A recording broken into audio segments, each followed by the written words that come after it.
Chapter 32. Godzilla sends me an important message. Heimdall gazed into the distance and immediately stumbled backward. 9 mothers of me! Alex Fierro sat up, suddenly interested. What is it? Heimdall's cheeks were turning the same sheep-like color as his hair. Giants. A lot of them.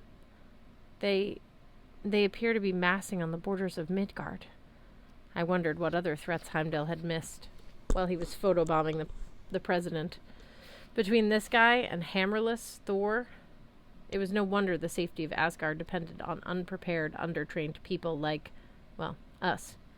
Sam managed to keep her voice level. We know about the giants, Lord Heimdall. They suspect Thor's hammer is missing. Unless we get it back soon. Yes, he licked his lip. I suppose you did say something like that. He cupped his ear and listened. They're talking about a wedding. Thrym's wedding. One of the giant generals. He's grumbling because they have to wait until it's over before they can invade. Apparently, Thrym has promised them some good news after the ceremony. Something that will make their invasion much easier. An alliance with Loki? I guessed. Though something about that didn't seem quite right. There had to be more. Oh, Heimdall continued. Thrym has said, yes, his own forces won't join the invasion until after the wedding. He's warned the other armies it would be rude to start the war without him. I don't think the giants are scared of Thrym, but from what I'm overhearing, they're afraid of his sister. I remembered my dream, the harsh voice of the giantess who swatted my pickle jar off the bar. Heimdall, I asked, can you see Thrym? What's he up to? The god squinted and looked deeper into the void. Yes, there he is, just at the edge of my vision, under a mile or so of rock, sitting in that horrid fortress of his. Why he wants to live in a cave decorated like a bar, I have no idea. Ugh, he is so ugly. I pity the person who marries him. Great, Sam muttered. What is he doing? Drinking, Heimdall said. Now he's belching. Now he's drinking again. His sister, Thringa. Ugh, her voice is like oars scraping on ice. She's berating him for being a fool. Something about his wedding being a stupid idea, and they should just kill the bride as soon as she arrives. Heimdall paused, maybe remembering that Simura was the poor girl in question. Sorry. As I thought, though, there's no hammer anywhere. That's not surprising. These earth giants, they can bury things. Let me guess, I said. In the earth? Exactly. Heimdall looked impressed with my knowledge of earth giants. They can retrieve those items simply by calling them back to hand. I imagine Thrym will wait until the wedding is finished. Once he has his bride and his bride price, he'll summon the hammer. If he feels like keeping his part of the bargain, that is. Amir looked more nauseated than I felt aboard the Cessna Citation. Sam, you can't do this. It's too dangerous. I won't. She balled her fists. Lord Heimdall, you're the guardian of the sacred marriage bed, aren't you? The old stories say you traveled among humankind, advising couples, blessing their offspring, and creating the various classes of Viking society. I did? Heimdall glanced at his phone as if tempted to look up the information.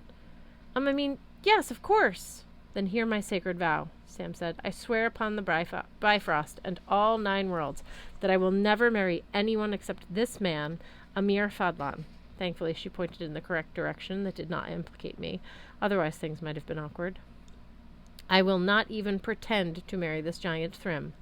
It will not happen. Alex Fierro rose, his mouth set in a frown. Sam? I figured Alex was thinking the same thing I was, that if Loki could control Sam's actions, she might not be able to keep this vow. Sam gave Alex a warning look. Surprisingly, Alex shut up. I have made my vow, Sam announced. Inshallah, I will keep it and marry Amir Fadlan in accordance with the teachings of the Quran and the Prophet Muhammad, peace be upon him. I wondered if the Bifrost Bridge would collapse under the heavy-duty Muslim sacred vow Sam was laying down, but nothing seemed different except for Amir, who looked like he'd been hit between the eyes with the phablet. Peace be upon him, he stammered. Heimdall sniffled. That is so sweet. A tear as white as plant sap slid down his cheek. I hope you crazy kids make a go of it. I really do.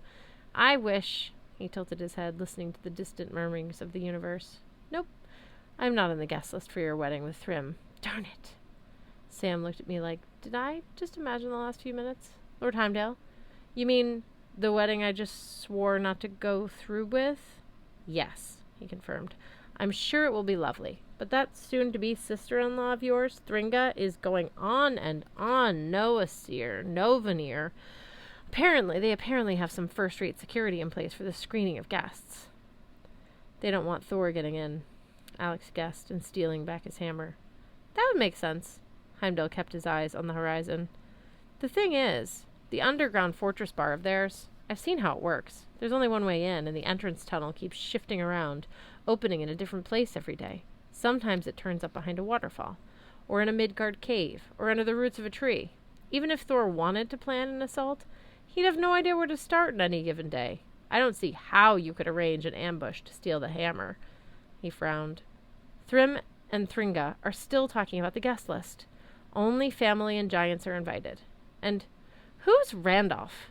I felt as if somebody had turned up the thermostat on the Bifrost. My face itched like a hand-shaped burn mark was forming across my cheek. Randolph is my uncle, I said. Can you see him? Heimdall shook his head. Not in Jotunheim, but Thrym and Thringa are very annoyed about him being on the list. Thrym is saying Loki insists. Thringa is throwing bottles. Heimdall winced. Sorry. I had to look away. Without the camera, everything seems so 3D. Amir watched me with concern. Magnus, you have an uncle who's involved in all this? I didn't want to get into it.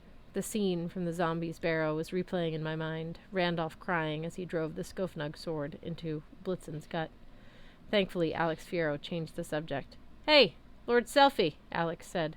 What about the goat killer? That's who we need to find right now. Ah, yes. Heimdall raised his sword blade over his eyes like a visor, nearly decapitating me in the process. You said a figure in black clothes with a metal helmet and a faceplate with a snarling wolf? That's him, I said. I don't see him. But there's something strange. I know I said no camera, but, I'm not sure how to describe this. He raised his phablet and snapped a picture. What do you make of this? The four of us gathered around the screen.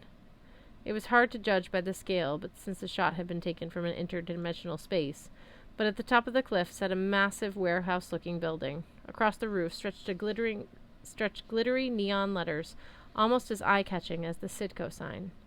Utgard Lanes. Behind that, even larger and more awe-inspiring, was an inflatable Godzilla, like you might see advertising a sale at a car dealership. In Godzilla's hands was a cardboard sign that read, Sup, Magnus. Come visit.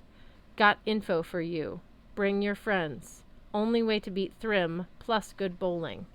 XOX, Big Boy. I let out a few Norse cuss words. I was tempted to throw the phablet of Doomsday off the Bifrost Bridge. Big Boy. I said I should have known. This is bad, Sam muttered. He told you that someday you'd need his help. But if he's our only hope, we're doomed. Why? Amir asked. Yeah, Alex demanded. Who is this big boy and who communicates through inflatable Godzillas? Oh, I know this one, Heimdall said cheerfully. He's the most dangerous, powerful giant sorcerer of all time. His real name is Utgard Loki.